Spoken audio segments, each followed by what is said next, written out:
Welcome back. Elections are over in the state of Maharashtra and Jharkhand. Exit polls have started coming in.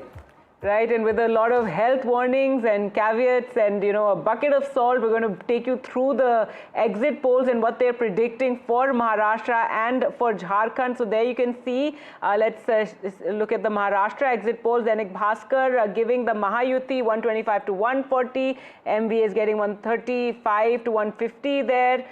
So majority going that with the Mahayuti, getting the maximum number of seats is what it seems in all the exit polls so far, Vasudha. Absolutely, and in Jharkhand, it's only Access My India, which is giving India Bloc the edge here, and Dainik Bhaskar, Metri's People's Pulse and Times Now, JVC actually saying that it's the NDA that could be, in a comfortable position to form the government in Jharkhand. Right, if we take a look at Access My India, it's giving NDA around 25 seats, whereas all the other exit polls are giving for Jharkhand around 37 to 40, 42 to 47, and it's giving the India Bloc 53 seats. So that's the only one that's going the other way. There, it's on your screens there. You can see Access My India. It's the only one that's giving a different picture of Jharkhand compared to what the other exit polls are saying. But as we said, lots of health warnings when it comes to exit polls. They've not proven to be the most reliable in recent years, and the track record one saw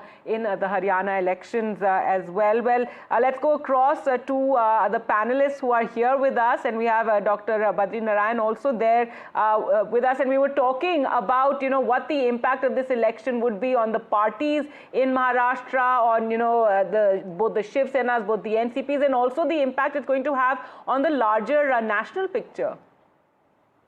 I think if this election goes in the direction suggested by this exit poll, then it will prove that BJP strategies and politics is in right direction. And they are going to prove, this is going to make stronger their claim for future performance in the elections, especially for for the next parliamentary election too, because the strategy of the Congress and others, which was based on this politics of fear, which was around the constitution, around the reservation, is not working.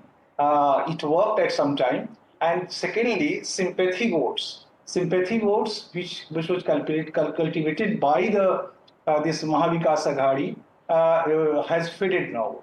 And thirdly, this election, so it will also establish that Shiv Sena, Eknath Shinde with BJP is the viable alternative, is a claim, is going to prove their claim for the Bala Sahab legacy and Hindutva politics. Right. So Hindutva claim is also going to be established by this election if it is going to in this direction. And since these 3 months, they learned a lot, this MBA learned a lot from the last defeat which they got in parliamentary election. So they did many popular policies they brought to appease middle class, to women, to so developmental right. Politics is also going to establish that developmental politics is going to win the elections of the coming days, right. Not this kind of politics of hope and politics of fear. Okay. Politics of hope is generating by this kind of developmental politics, and politics of fear by this kind of danger politics. So this kind of strategy is going to fail. If this election goes in this direction, I think this kind of message will emerge and the claim will be established by this kind of politics. Charu Pragya, I wanted to ask you, has the BJP cracked actually what really went wrong with 2024 elections, coordination with the RSS, because that seems to be there. And more importantly, the welfare thing, the Prime Minister has been known to have been very critical of freebies, but, in every state the party has followed this template of income support to women, which also in some ways could be qualified as freebies by a section of people. Do you think that's a corrective measure that the BJP has consciously taken after 2024 setback? So please allow me to correct you. whatever is being called as a setback for Bharatiya Janata Party is actually not one. We have made the government in 2024 again, and we have done it with a very clear mandate of the people. Those who are still talking about that election actually need to open their eyes and look around them. This is history that was created with the same Prime Minister being sworn in after an election for the third time in a row. In fact, forget India, it has not even happened in any other major democratic country since World War II. So I don't know why 2024 is being called a setback again and again. But moving on from there, there is a very fine line between freebies and welfare schemes. And India is a welfare state. We need to be looking after our people. We need to make sure that the poorest of the poor are uplifted from the state that they are living in, and we are able to make lives better for them. And I gave an example of that when I listed out the basics that our party is focusing on. 25 crore people out of poverty in just a couple of years. So that's a huge achievement.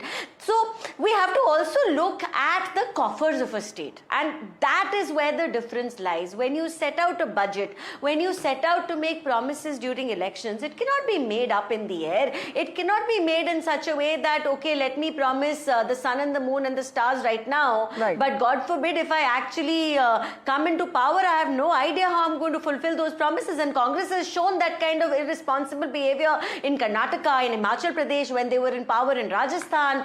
They believe in continuous borrowing from the center. Unfortunately, no one from the Congress has joined, our they make all kind discussion. of tall promises. All right, Dr. Seema Malik, if these numbers hold what we're seeing from the exit polls, and it is another Mahayuti government, what would it mean for the NCP now? And again, I know you'll say that this is not going to hold, but really a time of reckoning for the NCP under Sharad Pawar. See, ma'am, these are the exit polls only, so don't believe them so much. We have seen what happened in Haryana, and these are the numbers only, and we don't have to believe on them. And basically, you see the hypocrisy of the I think BJP. They used to talk about the welfare scheme. They have given the word Revdiya, and they used to criticize these things. Now they are playing on them only, I think. Whether it is Ladli Behna Yojana or something. So I think this is very this thing, what they talk and what they do. And see, we also know, and you see the financial status of the Maharashtra. They have got a 8.5 lakh crore of the loan, and they have got around 2 crores of fiscal deficit.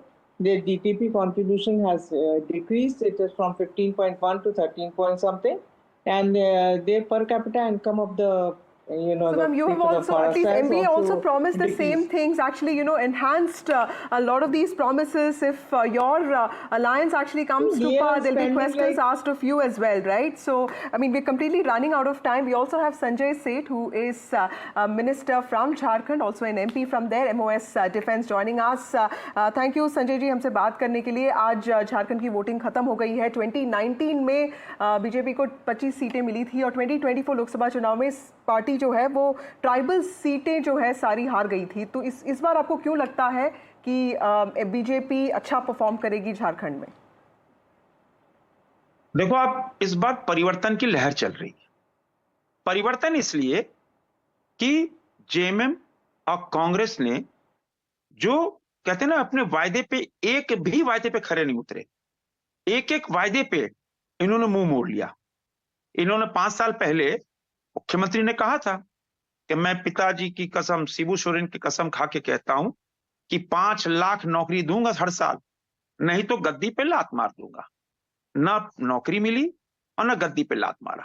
इन्होंने ही कहा था कि 6-6 हजार रुपए बेरोजगारी भत्ता दूंगा, नहीं दे पाया, राजनीति संन्यास ले लूंगा. न राजनीति संन्यास लिया और न ही बेरोजगारी भत्ता दिया. इन्होंने ही कहा था कि 2-2 हजार रुपए चूल्हा खर्चा सभी झारखंड की बेटियों को देंगे. आज तक 2 रुपए भी नहीं दिया. इन्होंने कहा था कि बेटी की शादी में सोने का सिक्का हर बेटी की शादी में देंगे. सोना तो छोड़ दो, पीतल का भी सिक्का नहीं दिया. इतनी वादा खिलाफी वाली सरकार, इतना हसीन सपने, मुंगेरी लाल के हसीन सपने वाली दिखाने वाली सरकार, अब उसका काउंटडाउन नहीं, अब तो विदाई समारोह की डेट तय हो गई है, धूमधाम से 23 तारीख को इनकी विदाई होगी। और जो जो इन्होंने युवाओं के सपने जो चकनाचूर किए, और युवा जो है ना क्रोध में है। क्यों? उनके प्रश्न पत्र 25-25 लाख रुपए में बिके गए, राइट। उनको लाठियों से पीटा गया, उन पे मुकदमे दायर किए गए। आज युवा आक्रोश में है।